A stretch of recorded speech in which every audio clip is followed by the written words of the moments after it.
এই ছেলে, এই এদিকে এসো।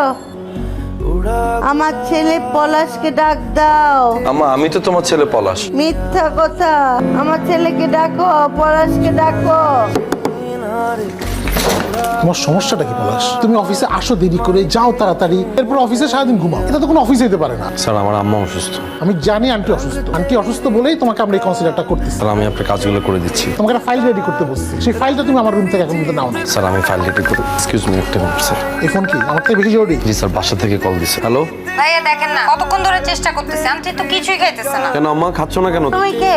আম্মা আমি তোমার ছেলে পলাশ। মিথ্যা কথা। মিথ্যা কথা কেন বলবো? দেয়ালের দিকে তাকায় দেখো আমাদের কতগুলো ছবি দেখছো।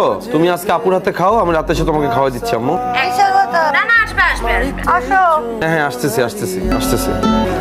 লাগবে না। আর আমার কথাগুলো নতুন। ছোটবেলাতে তুমি আমার গোসল করেছো, আমি এখন তোমার গোসল করেছি। লজ্জা করে দিয়েছি।